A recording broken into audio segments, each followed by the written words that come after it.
Hello foodies, welcome to ஹிந்து ஜாஸ் புக். இன்றைக்கி என்ன சமைக்க போகிறோம்னா, எப்பயும் போல் கத்திரிக்காய் குழம்பு, வெண்டைக்காய் குழம்பு, முள்ளங்கி குழம்புன்னு செய்யாமல் ரொம்ப சுவையாக கோவக்காய் வச்சு இந்த மாதிரி குழம்பு செஞ்சு பாருங்கள். செம்ம டேஸ்ட்டாக இருக்கும். வீடியோக்கு போகிறதுக்கு முன்னாடி என்னோடய சேனலை புதுசாக பார்க்குறவங்க கீழே இருக்கிற ரெட் கலர் சப்ஸ்கிரைப் பட்டனை ப்ரெஸ் பண்ணிவிடுங்க. கூடவே பக்கத்தில் இருக்கிற பெல் ஐக்கானும் கிளிக் பண்ணுங்கள். இப்போது கோவக்காய் குழம்புக்கு நல்ல டேஸ்ட்டும் நல்ல வாசனையும் தரத்துக்கு மசாலா தான் ப்ரிப்பேர் பண்ண போகிறோம். அதுக்கு ஒரு பேன் எடுத்துக்கோங்க. 2.5 ஸ்பூன் வேர்க்கடலை, நான் தோலோடு சேர்க்குறேன். நீங்கள் தோல் இல்லாமல் இருந்துச்சுன்னா கூட சேர்த்துக்கலாம். கூடவே 2 ஸ்பூன் வர கொத்தமல்லி, பிறகு 1.5 ஸ்பூன் எள்ளு. இந்த குழம்புக்கு சூப்பரான ஒரு டேஸ்ட்டு தரது இந்த எள்ளுன்னு கூட சொல்லலாம். கூடவே 2 ஏலக்காவும் 2 லவங்கமும் சேர்த்துக்கலாம். இது நமக்கு நல்ல ஃப்ளேவர் தரும். இப்போ இதை மிதமான சூட்டில் ஒரு 2 to 3 நிமிஷத்துக்கு வறுத்தெடுத்தால் போதும். பாருங்கள், நல்லா கலர் சேஞ்ச் ஆகி வறுப்பட்டு வந்துடுச்சு. இதை நல்லா சூடார வச்சுட்டு மிக்ஸி ஜாரில் சேர்த்துடலாம். கூடவே 2 ஸ்பூன் அளவுக்கு துருவின தேங்காய், 1/4 கிளாஸ் அளவு தண்ணீர் சேர்த்து நல்லா மைய அரைச்சி எடுத்துக்கோங்க. சட்னிக்கெல்லாம் அரைப்போம் இல்லையா, அந்த மாதிரி அரைச்சி எடுத்துக்கோங்க. ஒரு பவுலில் உங்களுக்கு தேவையான அளவு கோவக்காயை நல்லா வாஷ் பண்ணி எடுத்துக்கோங்க. இதில் மேலேயும் கீழே இருக்கிற பகுதியை கட் பண்ணி எடுத்துடலாம். இதை 4ஆக கட் பண்ணி இந்த மாதிரி எடுத்து வச்சுக்கோங்க. ஒரு கடாயில் 2 டேபிள் ஸ்பூன் அளவுக்கு எண்ணெயை சேர்த்துடலாம். எண்ணெய் நல்லா சூடாகி வந்ததும் கட் பண்ணி எடுத்து வச்சுருக்க இந்த கோவக்காயை இதில் சேர்த்துடலாம். நான் 2 பேருக்கு சமைக்கிறதால நான் கம்மியான கோவக்காய் தான் எடுத்திருக்கேன்.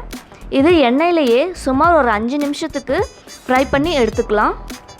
எண்ணெயில் வதக்கிறதால உள்ளார நல்லா வெந்தும் வரும். அது மட்டும் இல்லாமல் நமக்கு நல்ல டேஸ்ட்டாகவும் இருக்கும். இப்போது லிட்டு வச்சு க்ளோஸ் பண்ணி ஒரு 5 நிமிஷத்துக்கு நல்லா வேக விட்டுருங்க.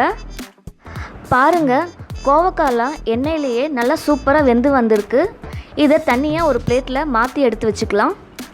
அதே பேனில் இன்னும் 2 டேபிள் ஸ்பூன் அளவுக்கு எண்ணெயை சேர்த்து எண்ணெய் நல்லா சூடானதும் 1 ஸ்பூன் கடுகு, 1 ஸ்பூன் ஜீரகம், 1 ஸ்பூன் கடலைப்பருப்பு, 1 ஸ்பூன் உளுத்தம்பருப்பு, இது எல்லாமே நல்லா வறுப்பட்டு வந்ததும் பொடுசாக நறுக்கின ஒரு பெரிய வெங்காயத்தை சேர்த்துடலாம்.